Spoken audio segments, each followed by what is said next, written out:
Did you know the Greco-Persian Wars may have started with a single, misunderstood word? Sometimes history turns on the smallest of moments. A phrase, a gesture, or even a word that carries different meanings for different people.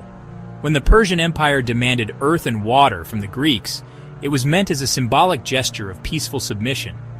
To the Persians, this was a centuries-old tradition, a way to show respect and acknowledge the authority of the great king without bloodshed. But the fiercely independent Greeks saw it as a demand for total surrender, the loss of their land and freedom. For them, earth and water meant giving up everything that made them who they were, their homes, their rights, and their very identity as free people. Their response was dramatic. In Athens, Persian envoys were thrown into a pit, a shocking act that sent a clear message of defiance to the mighty Persian Empire. In Sparta, the envoys were cast down a well and told to find their earth and water there. The Greeks would rather risk war than submit to foreign rule. This act of defiance set the stage for a war that would echo through history. The world watched as two great civilizations prepared for a conflict that would shape the future. The conflict wasn't just about territory. It was a clash of worldviews, Persian imperial order versus Greek independence. It was a battle between two radically different ideas of how people should live and who should rule. The Persians expected obedience to a single king. Their empire was built on loyalty to the throne and the belief in a divinely appointed ruler. The Greeks, on the other hand, valued personal freedom and civic duty. Their city-states thrived on debate, participation, and the idea that every citizen had a voice. This misunderstanding made peace impossible and ensured the coming war would be fought with legendary ferocity. Neither side could back down without betraying their deepest beliefs. As armies gathered and alliances formed, the fate of nations hung in the balance. The world braced for a conflict that would decide the destiny of East and West. The spark was lit, and the stories of these men would be told for thousands of years.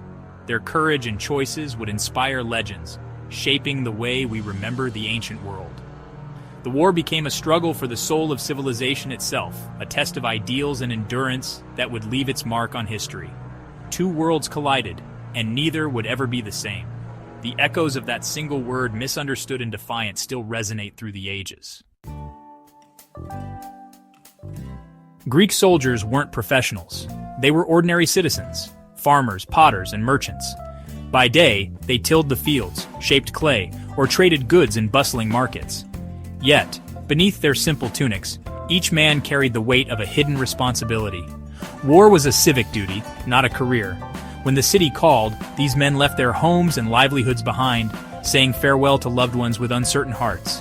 They answered not for glory, but for the survival of their community and the honor of their ancestors. Their armor, often a family heirloom, was a costly investment, sometimes as valuable as a small farm. Each dent and scratch told a story, passed down through generations, connecting sons to fathers and grandfathers before them. The shield, or hoplon, was sacred. Losing it meant disgrace. It was more than protection. It was a symbol of trust, duty, and the unbreakable bond between comrades. Training was woven into daily life. In Athens, it was part of a young man's education, teaching discipline and teamwork. In Sparta, it was life itself, rigorous, relentless, and all-consuming, forging boys into warriors from an early age. The phalanx was their secret, a tight, disciplined formation where each man's shield protected his neighbor.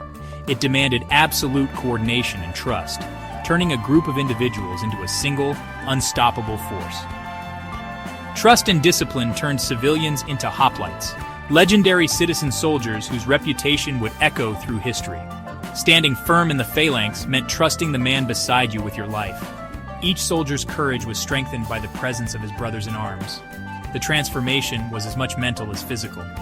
Facing battle required not just strength but resolve, and a willingness to sacrifice for the greater good. The phalanx was more than a tactic.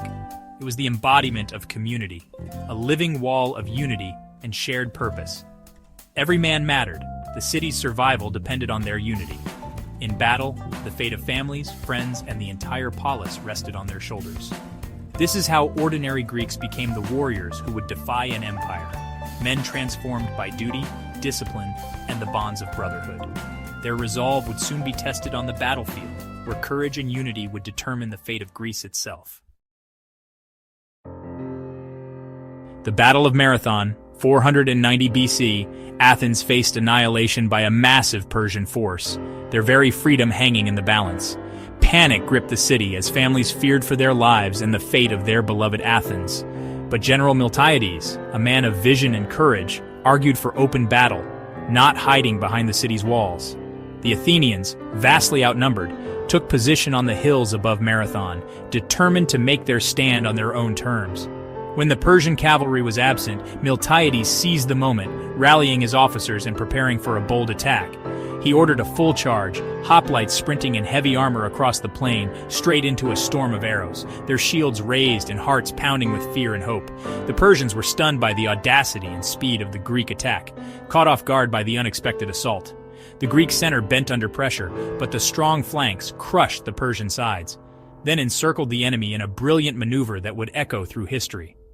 The Persians broke and fled to their ships, chased relentlessly by the Athenians to the water's edge, desperate to escape the wrath of the defenders. Against all odds, Athens had won a stunning victory, their courage and discipline overcoming overwhelming numbers. They proved the Persian Empire was not invincible, shattering the myth of Persian supremacy. Free men fighting for their homes and families had defeated a superpower, showing the world the strength of unity and resolve. The legend of Marathon was born, immortalized in art, story, and stone for centuries to come. It would inspire generations to come, athletes, warriors, and citizens alike, reminding them of what courage can achieve. The world saw that courage and unity could change history, and that the spirit of Marathon would never be forgotten. 10 years later, Xerxes returned with the largest army Greece had ever seen. At Thermopylae, the Hot Gates, King Leonidas and 300 Spartans, joined by a few thousand allies, made their stand. They knew it was a suicide mission. Leonidas chose men with sons, so their lines would endure. For 2 days, the narrow pass let the Greeks hold off wave after wave of Persians. Their discipline and armor turned the terrain into a killing ground. But betrayal undid them. A local showed the Persians a secret path. Leonidas dismissed most allies, staying with his Spartans and 700 Thespians who refused to leave. They fought to the last man, buying Greece precious time. Their sacrifice became legend, a symbol of courage against impossible odds. Thermopylae's stand would echo through history. As Thermopylae fell, Athens faced destruction. The oracle's prophecy, "A wall of wood will save you, us," divided the city. Themistocles, a visionary leader, convinced Athens the wooden wall meant their navy. Years earlier, he'd persuaded them to build a fleet of triremes using newfound silver. Now he urged total evacuation to Salamis, leaving Athens to burn. The Persian fleet blockaded the Greeks, and panic spread. Themistocles devised a ruse. He sent a false message to Xerxes, luring the Persians into the narrow straits. Xerxes took the bait, crowding his ships into chaos. The smaller, agile Greek triremes struck, ramming and sinking Persian vessels. The Persian navy was shattered, the invasion faltered. Themistocles' cunning and Athens' sacrifice had saved Greece. The Battle of Salamis turned the tide of the war. Naval power, not just hoplite courage, had changed the fate of a civilization. The Greeks had outwitted the world's greatest empire. The legends of Leonidas and Themistocles endure, but victory belonged to thousands of nameless heroes. Picture the Athenian hoplite at Marathon, a farmer terrified yet holding the line as arrows fell.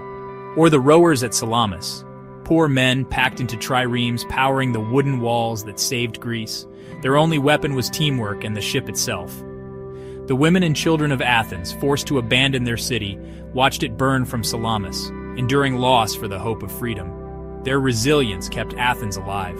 The Thespians at Thermopylae, ordinary Greeks who chose to die beside the Spartans, embodied unity and sacrifice.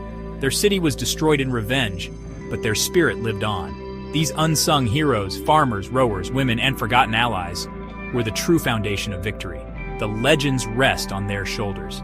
History remembers the famous, but it was the ordinary who made victory possible. Their courage shaped the world. The Persian defeat at Plataea ended the threat to Greece. Relief and pride swept the city-states. They had defied the world's greatest empire. Athens, having sacrificed most, emerged as leader and transformed the Delian League into its own empire. Tribute from allies funded a cultural explosion, the Golden Age of Athens. Philosophers like Socrates, playwrights, and historians flourished. The Parthenon rose, symbolizing ambition and achievement. But Athens' power bred resentment, especially in Sparta. The alliance became an empire held by force, sowing seeds of future conflict. Rivalry with Sparta would soon erupt into the devastating Peloponnesian War. The unity that defeated Persia would not last, but its legacy would shape the world. The Greco-Persian Wars were more than battles. They were a clash of ideas. Persian monarchy versus Greek freedom, empire versus city-state.